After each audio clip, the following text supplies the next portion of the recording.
Isa ka bang live streamer ngunit walang ginagamit na sound card?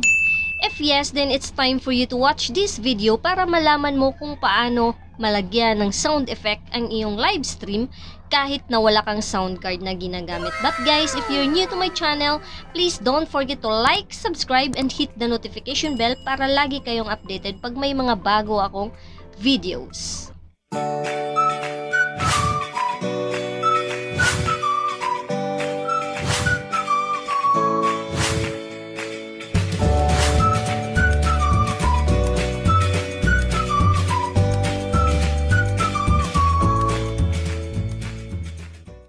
So guys, it's me, your Bisaya friend, Jeanine Tabuada, at ngayon nga ay pag-uusapan natin kung paano magkaroon ng sound effects ang ating live stream kahit na wala tayong ginagamit na sound card.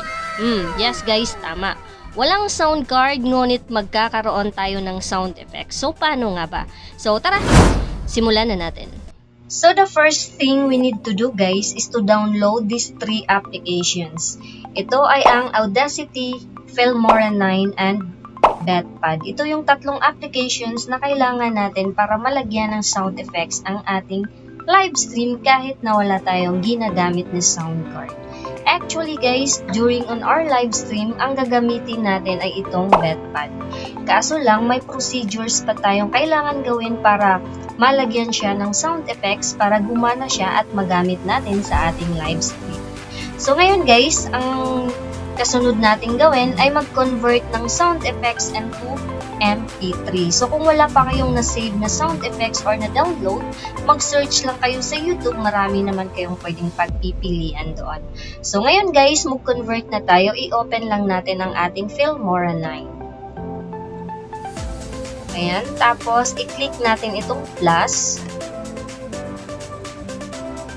Ayan. So like for example guys, ito. Click natin itong open. Tapos, i-click natin ulit itong plus. Then, pag may lumabas na ganito guys, i-click nyo ay itong 1280 by 720 30 fps. Ayan. So, pansin nyo guys, may space banda dito sa left side. Kaunti lang naman, so okay na to. Ngayon, i-click natin itong export. Tapos, pag may lumabas na naman na ganito, kayo nung bahala kung gusto nyong magka-full version, pero kailangan nyong bumayad. Pero dito na muna tayo sa export with watermark. So, ngayon guys, pansin niyo dito sa format, merong MP4, WMV, HEVC, AVI, MOV, F4V, MKV, TS, 3GP, MPEG, WebM, GIF, tapos MP3. Ito yung i-click natin, MP3. And then, lagyan lang muna natin to ng 01. So, export. Ngayon guys, na-export na natin siya, na-convert na natin siya into MP3, ang kasunod na naman natin gawin ay to convert into WAV. So, paano nga ba mag-convert into WAV? So, itong gawin natin guys, i-open natin itong Audacity. Kailangan kasi WAV files guys. WAV files yung gagamitin natin para gagana tong BetPad. So, i-drag lang natin to. Ito na yung ito na yung naka-convert na MP3. So, i-drag lang natin. Ayan. Then, click File. Tapos, Export.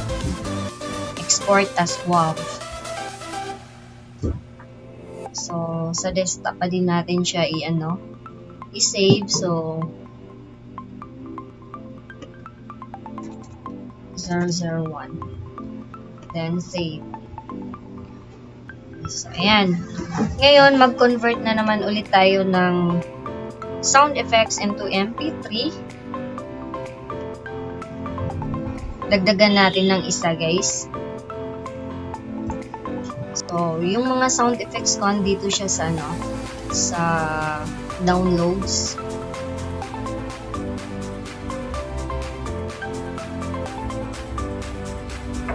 Dagdagan natin ng 3 na lang, 3 para makita nyo talaga kung paano gawin.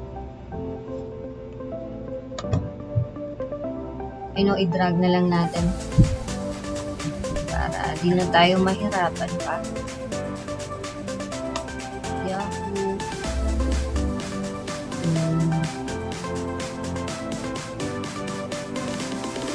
Love. Tapos yan. So ngayon guys, tapos na tong una, i-delete natin. Tapos dito na tayo sa Yahoo. Yan, pansin nyo guys, may space dito sa left side. So i-drag lang natin tong nakapula. Ayan. Tapos i-click natin itong gunting. Then i-click dito sa space and then delete. Mas maganda kasi guys pag play natin, play kaagad siya, hindi na natin kailangan pang mag-antay. So, ngayon, export.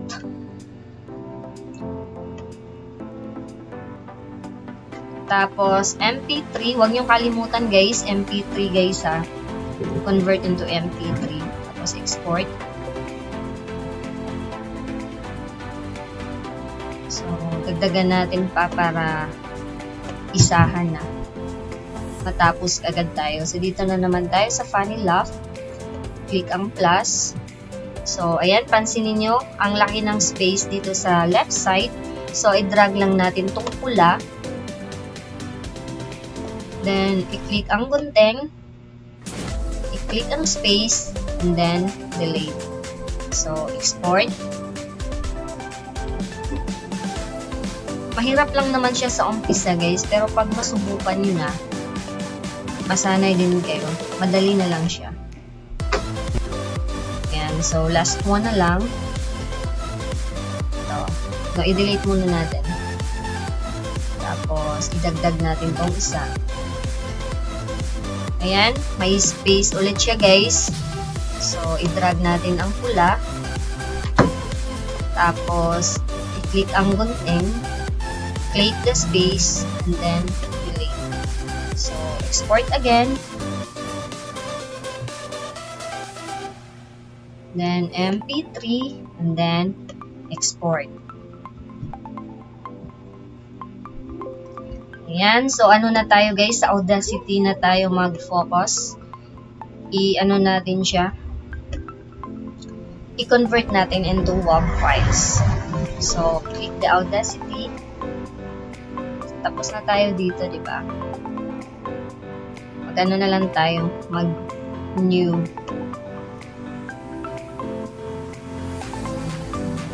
So,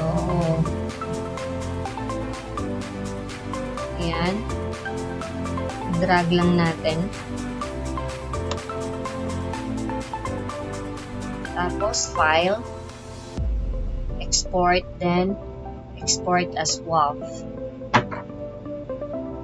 So, ano natin siya? 00 para di tayo mahirapan. Tapos, save. Ayan. So, mag-new ulit tayo. So, i-drag natin. Ganyan lang siya kasimple guys. File. Tapos, export.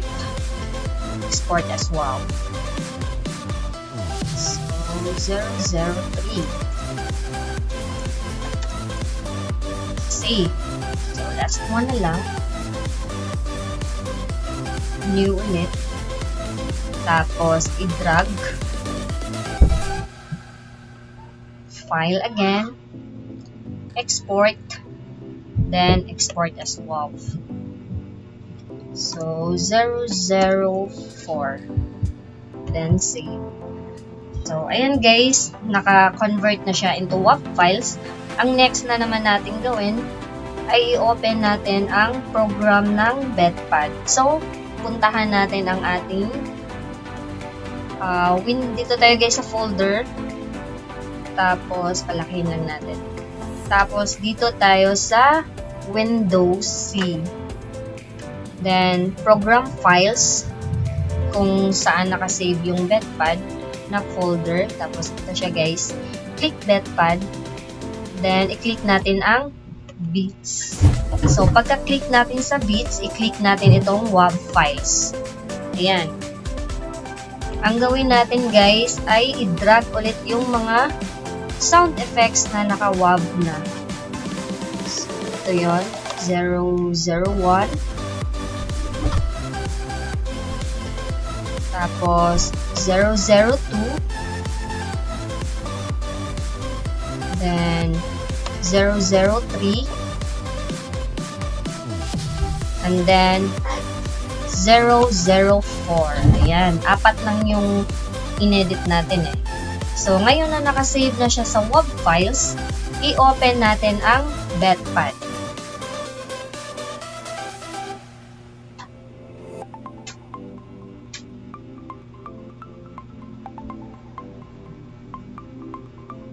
Yan, antayin lang natin saglit guys ha. Then, ito guys, naalala ko pala. Pag mag-save pala kayo sa WAV files, kailangan pala ang ilagay natin na file name ay dapat isunod-sunod natin siya guys. So, i-rename natin siya. Kailangan itong 001 ay maging 01 lang. So, i-rename muna natin kasi hindi siya tatanggapin sa, sa bet. So, continue lang. So, i-rename natin to lahat guys. Buti na lang at naalala ko. So, rename. I-rename ko lang saglit ha. 02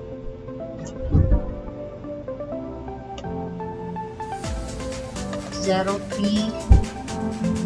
Ito guys, huwag itong kalimutan guys ha. Nadali na ako dito eh. Iba yung file name na nalagay ko, di siya gumana. So, kailangan sundan natin to guys. Munti ko nang makalimutan pala. So, ayan, kailangan sunod-sunod siya guys. 01, 02, 03, 04. So, ayan, okay na siya guys. Ito na ang Betpad. I-click natin tong tatlong line sa gilid.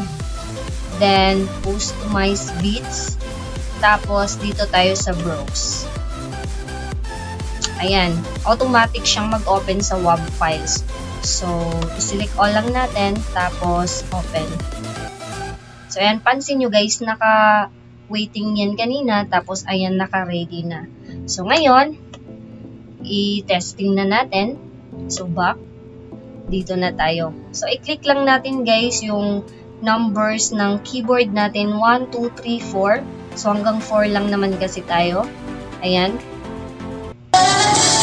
Okay guys. Yahoo! Diba?